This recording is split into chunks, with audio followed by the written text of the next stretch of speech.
গভীর ঘন জঙ্গলে থাকতো এক বাঘ। সে ছিল খুব সহজ সরল। তার যখন ক্ষুধা লাগতো তখন সে শিকার ধরে খেত আর বাকি সময় ঘুমিয়ে কাটাতো। সেই জঙ্গলেই থাকতো দুই পাজি শিয়াল। তারা অন্য পশুর খাবার চুরি করে খেত। বন্ধু দেখ, এই বেটা বাঘ তো এখনো ঘুমিয়ে কাটাচ্ছে। আজ মনে হয় এখনো শিকার করতে যায়নি। আজকে ভেবেছি এই বেটার শিকারই আমরা চুরি করে খাবো, কিন্তু এ তো এখনো শিকারে যায়নি। কি করা যায় বলতো? আরে তুই চিন্তা করিস না, ওই বেটার সাথে গিয়ে আমরা কথা বলি, বেটাকে ফুসলিয়ে ফাসলিয়ে শিকারে পাঠাই। কিছু না কিছু তো ধরে আনবেই, তখন না হয় আমরা ও বেটার কাছ থেকে শিকারটা চুরি করে নেব। কিন্তু ওই বেটা বাঘ কি আমাদের কথায় শিকারে যাবে? যদি বেটাকে বোঝাতে গিয়ে আমাদেরকেই ধরে খেয়ে ফেলে তখন? আরে বেটা, কি বলিস তুই এগুলো? আমরা হলাম শিয়াল, আর বাঘ কি কখনো শিয়ালকে শিকার করে নাকি? আর আমরা বাঘকে গিয়ে কি বলবো, বাঘ মামা তুমি শিকারে যাও, তুমি শিকার করে আনবে আর আমরা সেটা চুরি করে খাবো? আমাকে কি বোকা ভাবিস নাকি তুই? আমার সাথে চল, দেখবি কৌশলে বাঘকে শিকারে পাঠাবো আর সময় মতো আমরা চুরি করে শিকার নিয়ে যাব। তারপর দুই শিয়াল চালাকি করে বাঘের কাছে গেল আর বলল, আরে বাঘ মামা যে, আজ তুমি শিকারে যাবে না নাকি না খেয়েই থাকবে? আরে শিয়াল ভাগ্নেরা যে, শিকারে তো যেতেই চাই, কিন্তু কোথাও যে শিকার খুঁজে পাই না। কি একটা ঝামেলা বলতো। বনের সব পশুরা যে কোথায় গিয়ে লুকিয়ে থাকে বুঝতেই পারি না। আরে মামা, এত চিন্তা করছো কেন? আমরা আসার সময় পাশের মাঠে একটা সাদা গরুকে দেখতে পেলাম। তুমি এখনই যাও আর বেটার গিয়ে ঘাড় মটকে দাও, না হলে তো বেটা পালিয়ে যাবে। আরে বলিস কি, আজ তোরা একটা গরুকে দেখে এসেছিস? তাহলে তো শিকারে যেতেই হবে। তাহলে এখন তোরা যা, আমি কিছুক্ষণ পর শিকারে বেরোবো। ঠিক আছে মামা, আমরা এখন চললাম। তুমি ওই শিকারটাকে ধরে মজা করে খেও, আর আমরা চললাম আমাদের শিকার ধরতে। এই বলে দুই শিয়াল সেখান থেকে চলে গেল। শিয়াল দুটোকে বুদ্ধি করে তাড়িয়ে দিলাম, তা না হলে গরুকে শিকার করলে ওরাও ভাগ চাইতো, কারণ গরুর খবরটা যে ওরাই দিয়েছে। শিয়াল দুটো মনে হয় এতক্ষণে চলে গেছে। যাই, এখন মাঠের দিকে যাই আর গরুটাকে শিকার করে আনি। এই বলে বাঘ গরু শিকারের উদ্দেশ্যে রওনা দিল। কিন্তু মাঠে একটি ছাগল ঘাস খাচ্ছিল। বাঘ সেখানে গিয়ে উপস্থিত হলো। ঝোপের আড়াল থেকে বাঘ দেখলো একটা ছাগল মাঠে ঘাস খাচ্ছিল। আরে মাঠে যে একটা ছাগল ঘাস খাচ্ছে, কিন্তু ছাগল দুটো যে বলল একটা গরু ঘাস খাচ্ছে মাঠে, তাহলে শিয়াল দুটো কি অন্য মাঠের কথা বললো? এখানে যখন এসেই পড়েছি আর একটা ছাগলকে যখন পেয়ে গেছি, তখন এই ছাগলটাকে আর ছাড়া যাবে না। এটাকেই না হয় এখন শিকার করে নেই। বাঘ সুযোগ বুঝে ছাগলটাকে শিকার করে ফেললো। বাহ, ছাগলটা দেখছি বেশ মোটা তাজা, শরীরে অনেক মাংস আছে, দুবেলা খাওয়া যাবে মজা করে। এটাকে আমার ডেরায় নিয়ে যাই, সেখানে বসে মজা করে খাবো। বাঘ ছাগলটাকে অর্ধেক পরিমাণে খেয়ে পাশে রেখে দেয় আর অর্ধেক পরে খাওয়ার জন্য। তারপর বাঘ ঘুমিয়ে গেল। ঠিক তখন শয়তান শেয়াল দুটো বাঘের ডেরার পাশে এসে হাজির হলো আর দূর থেকে দেখলো বাঘ একটা ছাগল শিকার করেছে, অর্ধেকটা খেয়েছে আর অর্ধেকটা পাশে রেখে দিয়েছে।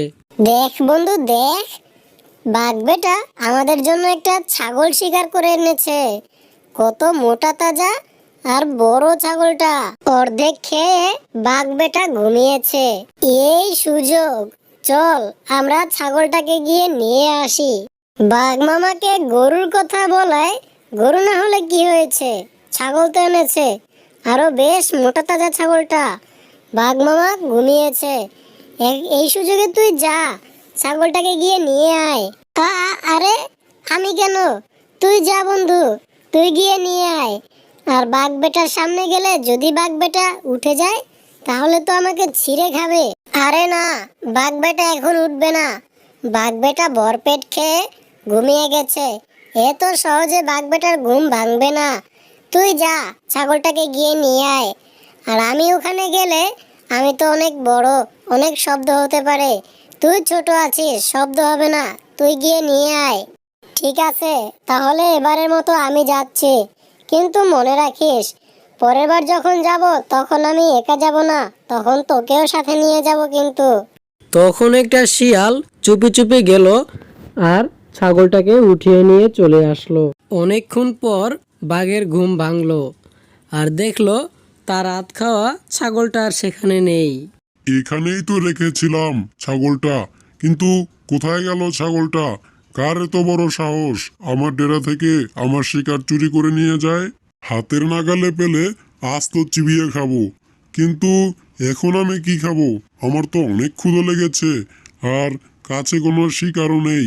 যাই দেখি কোথাও কোনো শিকার পাই কিনা, আমার তো অনেক ক্ষুধা লেগেছে।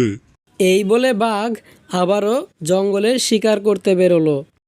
অনেক দূর আসার পরে দেখতে পেল একটা হরিণ মাঠে ঘাস খাচ্ছে। তখন বাঘ ঝোপের আড়াল থেকে হরিণটিকে দেখতে লাগলো। ওই তো একটা হরিণ দেখতে পাচ্ছি, ওই হরিণটাকে শিকার করতেই হবে। তাছাড়া হরিণ আমার প্রিয় খাবার, হরিণটাকে আজকে শিকার করতেই হবে। হাতের নাগাল ছাড়া যাবে না কোনো মতেই, ও বেটাকে বুঝতে দেওয়া যাবে না। তার আগেই হরিণটাকে শিকার করে ফেলি। হরিণটিকে শিকার করার আগেই হরিণটি বুঝে যায় যে তার আশেপাশে কোনো বাঘ আছে, তাই সে সতর্ক হয়ে যায় আর দৌড়ে পালায়। কিন্তু হরিণটা বাঘের হাত থেকে বাঁচতে পারলো না। কিছু দূর যাওয়ার পরেই হরিণটাকে শিকার করে ফেললো বাঘ। শিকার করা হরিণটাকে বাঘ তার ডেরায় নিয়ে গেল। উফ, এই শিকারটাকে ধরতে অনেক পরিশ্রম করতে হয়েছে, অনেক দৌড়াতে হয়েছে আমার, আর অনেক পানি তৃষ্ণাও লেগে গেছে। যাই পাশের পুকুর থেকে পানি খেয়ে আসি, তারপর মজা করে এই হরিণের মাংস খাওয়া যাবে।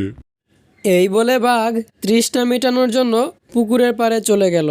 বাঘ সেখান থেকে যাওয়ার পরই বাঘের ডেরার সামনে সেই দুষ্ট শিয়াল দুটি চলে আসে আর এসেই দেখে সেখানে একটা হরিণ পড়ে আছে।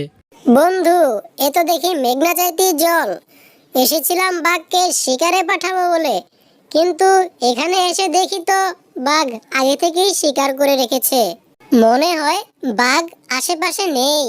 আমাদের উচিত এই শিকারটাকে নিয়ে এক্ষুনি চপ্পর দেওয়া। ঠিক বলেছিস বন্ধু, তাড়াতাড়ি চল, শিকারটাকে নিয়ে এক্ষুনি চলে যাই আমরা।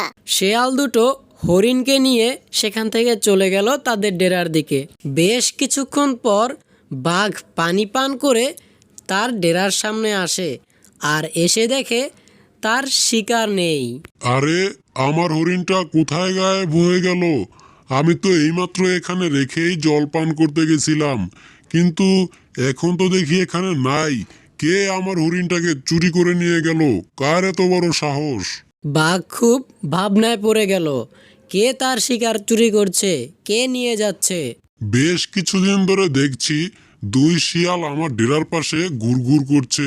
ওরা আবার আমার শিকারগুলো চুরি করে নিয়ে যাচ্ছে না তো? যাই, ওদের ওখান দিয়ে একটু উকি মেরে আসি। যদি আমার করা শিকারগুলো ওদের ওখানে পাই, তাহলে ওদের তো নিস্তারই নেই আজ। এই বলে বাঘ শিয়ালের ডেরার দিকে রওনা দিল। এদিকে শিয়াল দুটো তাদের ডেরার সামনে হরিণটাকে রেখে খাচ্ছিল। একজনে হরিণটিকে খাচ্ছিল, আরেকজনে গাছের নিচে দাঁড়িয়েছিল। এদিকে ঝোপের আড়ালে বাঘ এসে দাঁড়িয়ে থাকলো আর দেখলো শিয়াল দুটো তার শিকার করা হরিণটিকে খাচ্ছে বেশ মজা দিয়ে। আরে, এই তো সেই হরিণটা আমি যেটা অনেক কষ্ট করে শিকার করেছিলাম। তাহলে এই পাজি দুটোই আমার শিকারগুলো চুরি করে নিয়ে আসে। আমি কষ্ট করে শিকার করে আনি আর ওরা চুরি করে খায়। দাঁড়া, আজকে তোদের মজা দেখাচ্ছি। এই বলে বাঘ ঝোপ থেকে বেরিয়ে শিয়াল দুটোর সামনে এসে দাঁড়ালো আর শিয়াল দুটোকে জব্বর মজা দেখালো।